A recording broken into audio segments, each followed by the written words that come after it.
सौतेली बहनें रंगापुर नाम के गांव में शालिनी नाम की एक औरत रहा करती थी। उसे दो बेटियां थी। एक का नाम था शिवानी और दूसरी का सुहानी। शिवानी जब छोटी थी तब उसकी माँ गुजर गई थी, जिसके कारण उसके पिता रघु ने दूसरी शादी कर ली। मगर उनका भी कुछ सालों में बीमारी की वजह से देहांत हो गया और इसी वजह से शिवानी के मन में उसकी माँ और बहन के प्रति प्रेम उत्पन्न नहीं हो पाया। शिवानी और सुहानी में हमेशा झगड़ा हुआ करता था। दोनों भी बहनें एक दूसरे से कभी प्यार से बात नहीं करती थी। शालिनी ये सब देख बड़ी चिंता में रहा करती थी। ऐसे ही एक दिन शिवानी सुहानी, चलो आ जाओ, खाना खा लो। हाँ माँ आई। हाँ माँ, मैं भी आई। ऐसा कहकर दोनों बेटियां वहां आ जाती है और देखती है तो उनकी माँ ने उन दोनों के लिए गाजर का हलवा बनाया था। वो देख सुहानी और शिवानी बहुत खुश हो जाती है। माँ, तुमने ये हलवा मेरे लिए बनाया है? मुझे बहुत पसंद है। मुझे पता है कि मेरी दोनों बेटियों को हलवा कितना पसंद है, इसीलिए तो मैंने तुम दोनों के लिए हलवा बनाया है। और मेरे लिए माँ?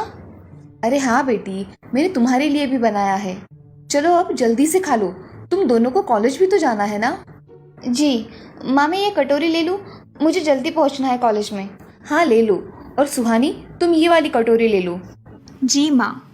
दोनों भी हलवा खाती है और एक दूसरे की ओर बहुत गुस्से से देखकर वहां से चली जाती है। वो दोनों भी कॉलेज में एक साथ पढ़ा करती थी। फर्क सिर्फ इतना था कि शिवानी 3rd ईयर में थी और सुहानी 1st ईयर में। उन दोनों में 2 साल का अंतर था। फिर भी दोनों में हमेशा नोकझोंक हुआ करती थी, जैसे कि वो दोनों एक दूसरे की दुश्मन हो। ऐसे ही एक दिन दीदी, मेरे कॉलेज की ट्रिप जाने वाली है। तुम्हारी भी ट्रिप जाने वाली है क्या? हाँ, मेरी भी जाने वाली है, मगर मेरा जाने का मन नहीं है। क्यों दीदी? क्योंकि वहाँ पे तुम हो। मुझे भी कोई शौक नहीं है तुम्हारे साथ आने का। मैंने ऐसे ही पूछ लिया। मैं जा रही हूँ।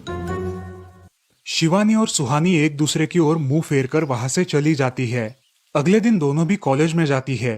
तब उनके टीचर उनसे पूछते हैं, शिवानी, तुम कॉलेज की ट्रिप में आने वाली हो? जी सर, मैं आने वाली हूँ। ठीक है, मैं तुम्हारा नाम लिखवा देता हूँ। जी सर। ऐसा बोलकर टीचर ट्रिप के लिए जाने वाले विद्यार्थियों की लिस्ट बना लेते हैं। घर आकर शिवानी और सुहानी ये बातें अपनी माँ को बताती है। सुहानी, शिवानी, तुम दोनों ट्रिप के लिए जा रही हो, मगर वहां जाके झगड़ा मत करना, नहीं तो ट्रिप पे जाने की कोई ज़रूरत नहीं है। नहीं माँ, हम झगड़ा नहीं करेंगे। हाँ माँ, हम झगड़ा नहीं करेंगे। तो फिर ठीक है, तुम दोनों जाओ। ये लो ट्रिप के लिए पैसे, और बाकी के ये तुम्हारे पास ही रखना। माँ, हम कल जाएंगे और 2 दिन के बाद वापस आएंगे। ठीक है, चलो अब सो जाते हैं, कल तुम दोनों को निकलना है।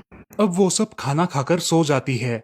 अगले ही दिन सुबह उठकर वो दोनों भी अपने अपने बस में बैठकर ट्रिप के लिए निकल जाती है और इधर शालिनी अपने काम में व्यस्त हो जाती है। ऐसे ही कुछ देर बाद शालिनी को शिवानी का फोन आता है। माँ, हम दोनों यहाँ ट्रिप की जगह पहुँच गए हैं। अच्छा बेटी, तुम दोनों ठीक हो ना? हाँ माँ, मैं रखती हूँ, हमें यहाँ अलग अलग स्पॉट देखने जाना है। ठीक है, और जब वक्त मिले तो फ़ोन कर देना। हाँ माँ, अपना और सुहानी का ख्याल रखना। हाँ माँ। फोन रखने के बाद शिवानी और उसके क्लास के सारे दोस्त वहाँ की एक जगह देखने जाते हैं। सुहानी भी उसके क्लास के साथ एक दूसरी जगह देखने निकल जाती है। सारे बच्चे एक साथ घूमकर वापस आते हैं। शिवानी सुहानी को ढूंढती है, मगर सुहानी उसे कहीं दिखाई नहीं देती। इसीलिए शिवानी को बड़ी चिंता होने लगती है। अरे, ये सुहानी कहाँ रह गई? इसका तो कुछ भी पता नहीं, कहाँ ढूंढूं इसे? तभी शिवानी को सुहानी दिखाई देती है और उसके जान में जान आ जाती है। सुहानी, कहाँ गई थी तुम? मुझे कितनी चिंता लग गई थी तुम्हारी। अरे, मैं यहाँ ही थी मेरी सहेलियों के साथ। मुझे कुछ नहीं हुआ। ऐसा बोलकर सुहानी वहाँ से चली जाती है। दूसरे दिन सब लड़के लड़कियाँ जल्दी उठकर अपनी तैयारी कर लेते हैं और पहाड़ पर जाने के लिए निकलते हैं। वो सब आज थोड़ा घूमकर शाम तक निकलने वाले थे। सब विद्यार्थी एक हिल स्टेशन देखने चले जाते हैं। शाम होने तक उस पहाड़ी का मजा उठाते हैं, लेकिन सुहानी बिना किसी को बताए उस पहाड़ी के एक अनजान हिस्से में चली जाती है। वहाँ का मनमोहक दृश्य देखते देखते गलती से उसका पैर फिसल जाता है और वो वहाँ से नीचे गिर जाती है। शाम हो जाने के कारण सभी विद्यार्थी वहाँ से निकलने लगते हैं और यहाँ सुहानी एक पेड़ के सहारे उस पहाड़ी की चोटी पर लटकी रहती है। शिवानी सभी विद्यार्थियों में अपनी बहन को ढूंढती है, लेकिन वो उसे कहीं नहीं मिलती। सुहानी को ढूंढते ढूंढते शिवानी वापस उसी पहाड़ी के पास आती है और उसे आवाज लगाती है। सुहानी, सुहानी कहाँ हो तुम? दीदी मैं यहाँ हूँ, बचाओ मुझे, मैं यहाँ हूँ। सुहानी की आवाज की ओर जाते ही उसे पता चलता है कि सुहानी पहाड़ी पर लटकी है। ये सब देखकर शिवानी बहुत घबरा जाती है। शिवानी अपनी पूरी ताकत लगाकर उसे ऊपर खींच लेती है। तुम यहाँ क्यों आई थी? अगर तुम्हें कुछ हो जाता तो मैं क्या करती? माँ को क्या जवाब देती? दीदी मेरा पैर फिसल कर मैं वहाँ गिर गई। मैंने बहुत आवाज दी मगर मेरी आवाज किसी ने नहीं सुनी। तुम ढूंढती हुई आई और मुझे बचा लिया। तुम दुनिया की बेस्ट दीदी हो। हाँ सुहानी, चलो अब घर जाने के लिए देर हो जाएगी, बस निकल जाएगी। सुहानी को ऊपर खींचते वक्त शिवानी के हाथ पर बहुत सारे जख्म हो गए थे, इसीलिए सुहानी अपनी ओढ़नी फाड़कर उसके हाथ पे बांध देती है और अब वो दोनों बस के पास चले जाते हैं। क्या हुआ है शिवानी, हाथ से खून बह रहा है तुम्हारे? कुछ नहीं सर, मैं वहाँ पे गिर गई थी, अब मैं ठीक हूँ। टीचर और सारे छात्र गाड़ी में बैठकर घर जाने के लिए निकलते हैं। घर आने के बाद शिवानी सारी हकीकत अपनी माँ को बताती है और वो सब सुनकर माँ दोनों को गले लगाकर रोने लगती है। तुम दोनों एक दूसरे के साथ होते हो, इसीलिए मुझे कोई टेंशन नहीं रहता, मगर मेरी बच्चियों, खुद का भी ख्याल रखा करो। उस दिन के बाद दोनों सौतेली बहनों ने अपने बीच की सब नोकझोंक बंद कर दी और हंसी खुशी सगी बहनों की तरह रहने लगी। दोस्तों, इस कहानी से हमें ये सीख मिलती है कि हम सबको एक दूसरे के प्रति द्वेष की भावनाएं छोड़कर प्यार से रहना चाहिए। चंदनपुर नाम के गांव में चंपा नाम की एक औरत रहती थी। पति, 2 बच्चे और एक बेटी, ऐसा उनका पूरा परिवार था। उसका पति श्रीधर पोस्ट ऑफिस में जॉब करता था। उसके कमाई से ही घर चलता था। चंपा ने अपने घर के सामने एक छोटी सी दुकान खोल के रखी थी। उससे उसे जो भी मुनाफा होता वो अपनी बेटी की शादी के लिए जमा करके रखती। ऐसे ही बहुत दिन बीत जाते हैं। अब बच्चे भी बड़े हो जाते हैं।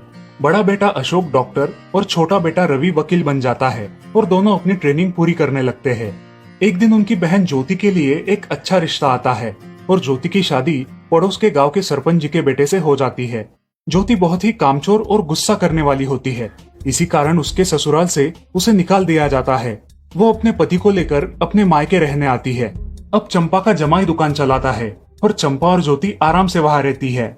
अरे ज्योति, जरा अपने कामचोर पति को कुछ काम करना क्यों नहीं सिखाती हो? कुछ काम का नहीं है वो। अरे हाँ माँ, उनके पिताजी ने तो उन्हें ही घर से निकाल दिया और हमारे माथे मर दिया। जाने दो, पति है। माँ और बेटी इसी तरह तानेबाजी करती रहती। अब बड़े बेटे अशोक की शादी उन्हीं के गांव के एक लड़की से करा दी गई, लेकिन उस लड़की से भी चंपा बहुत काम करवाती और वो बेचारी सासू माँ का आदर करके सब काम चुपचाप करती थी। एक दिन वो काम करके थक गई और एक जगह पर बैठ गई। ए कामचोर कमला, इतना सारा काम पड़ा है घर में, क्या वो तुम्हारा बाप आके करेगा? चलो उठ, काम कर। हाँ हाँ माँ जी, करती हूँ। ऐसा कह के कमला अपने काम पर लग जाती है और सारा काम खत्म कर देती है।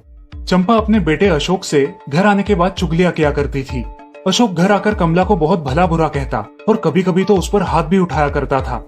ये सब रवि देखा करता था और रवि को बहुत बुरा लगता था। अशोक मारने आता तो रवि बीच में पड़ जाता और माँ बाप को डांटता था और वही झगड़ा खत्म हो जाता था। ऐसा बहुत दिन चलता रहा।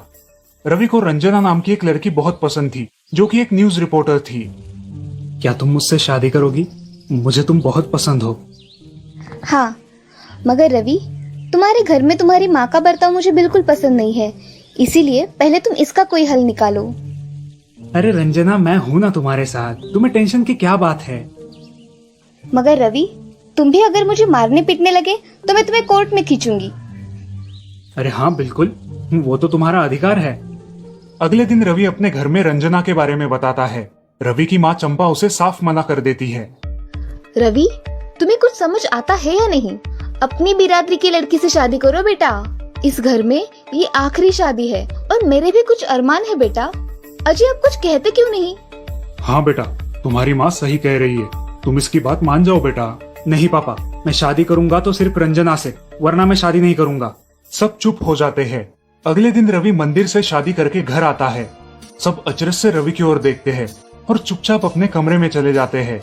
कमला उन दोनों का स्वागत करती है और वो दोनों अपने कमरे में जाते हैं। कैसे लगा मेरा घर? अच्छा है, मगर सब मिलजुल के रहे तो और भी अच्छा होगा। रंजना, तुम्हें मेरी माँ को सबक सिखाना होगा, तभी घर के सारे सदस्य ठीक हो जाएंगे। ठीक है रवि, जैसा तुम चाहो। अगले दिन रंजना अपने घर के मंदिर में पूजा करने जाती है। तभी रुको, मेरे भगवान के मंदिर में तुम मत आओ, जाओ यहाँ से। ये कहकर सास रंजना को वहां से भगा देती है और घर के किसी भी काम को करने से मना कर देती है। तब क्या माँ जी, आज से मैं इस घर की बहू हूँ। इस घर पे मेरा भी उतना ही अधिकार है जितना कि आपका। क्या बोल क्या रही हो? निकल जाओ मेरे घर से। खबरदार अगर हाथ भी लगाया तो।